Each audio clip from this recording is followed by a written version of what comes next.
it's Abby here, and let's talk about standing up for yourself. That is what this video is all about, because there have been way too many situations in my life where I walked away feeling small and feeling like I didn't know how to stand up for myself. And this could be at work, at school, and even with your friends and family, even with people who don't really mean to.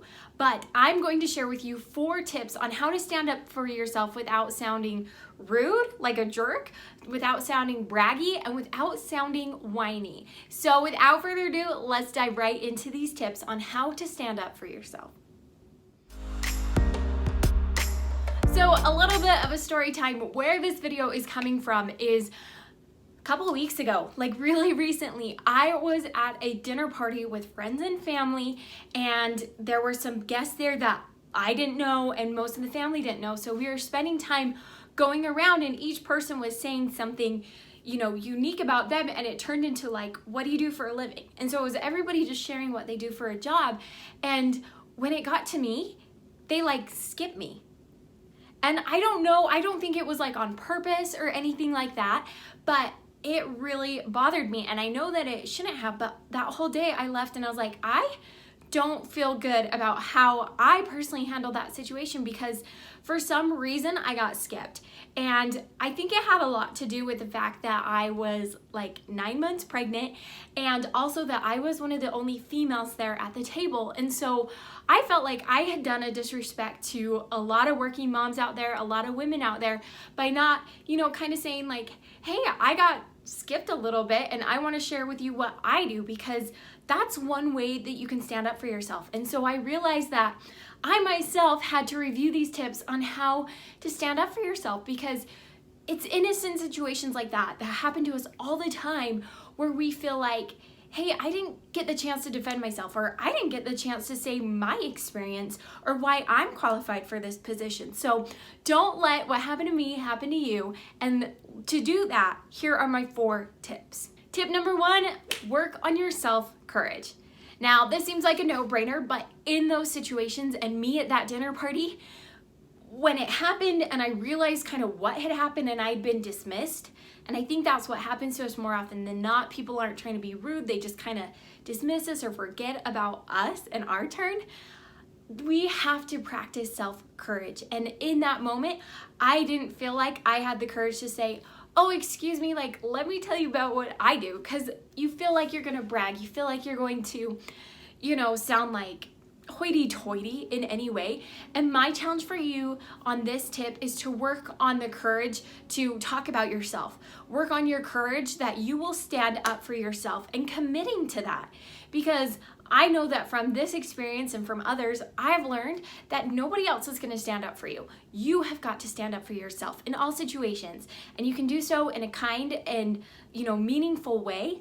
But the first step is promising yourself that you will stand up for yourself, and then working on having that courage of saying oh, hey, let me tell you about this, or you know what, I didn't like it when you did this.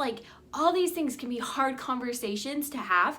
So this first step is promising yourself that you will take that first step in standing up for yourself, and also practice having self-courage in the little situations so you can have it in the big situations. Tip number 2 is so important, especially when you're working on your self-courage, and that is to work on your talking points. So when it comes to standing up for yourself, there's typically areas of your life you can just plan on people dismissing you, or you having, to stick your neck out a little bit. And that's going to be at work and probably at school, and, meeting new people. So with that in mind, get your talking points down about what you do for a living. And hey, I think there is no shame in being a homemaker and being so proud of that. One of my pet peeves is when moms are like, oh, I just stay home. Just? Do you know how much work you're doing? No matter what you do in life, no matter if you work part-time, full-time, if you're a full-time homemaker, you have something that you do for a living, and that brings you passion, and regardless of whether you get paid or not for it, is something that you work on every day. So get your talking points down about what you do for a living. Get your talking points down about your education and your qualification and your skills. Now, if you feel like, but Abby, I don't have a degree, or I don't feel like I'm very educated in the world standards. That's where you work on your skills of saying that I am extremely passionate about this subject, or I am such a great pianist, or like, you just start pulling the things that you love and that you do. I'm a firm believer that everybody has like a super secret talent that maybe isn't super visible, but is so amazing about them. And so find yours, learn how to talk about it. And lastly, I feel like every woman should have an elevator pitch, a pitch on who you are, what you do, why you are amazing. So here's an example of my elevator pitch, some of my talking points that you can make more formal or more casual depending on your situation, right? You wouldn't give your formal speech to your friends, but can go something like this, like, my name is Abby Winslow. My formal education is in advertising and marketing, where I spent lots of years in the corporate world helping multi-million-dollar companies increase their sales and get their advertising message out there to the public. But to be honest, my true passion is being a mother to my beautiful baby boy and YouTube. I love to speak and I love to do videos and help young women out there figure out who they are and build their self-esteem through faith and personal development. So that's a little bit about me. Okay, so my elevator speech is like a little bit rough, right? But those are great talking points that you can pull apart. So my challenge for you on this tip is to figure out yours. If you ever find yourself in a casual dinner situation like I did, where you can casually say like, that's really cool, this is what I do for a living, how about you? You have that background to draw on instead of going, well, I work at this advertisement agency, but I really want to be a YouTuber, and, I guess I'm just a mom. You don't want to fall into that trap when you're trying to stand up for yourself. Tip number 3 is going to help all of my ladies out there who are cringing right now and thinking that you are going to sound braggy or whiny when you're standing up for yourself, and that is to focus on the facts. This tip is vital when it comes to selling yourself and standing up for yourself, because my favorite saying is one from Texas: it ain't bragging if you've done it. And that is one way that you can really avoid sounding like, oh, let me just one-up you and see why I'm so much better. You just focus on the facts of like what you really have accomplished, where you really did get your education, what things you really are interested in. You never, ever, ever want to exaggerate the truth when it comes to standing up for yourself.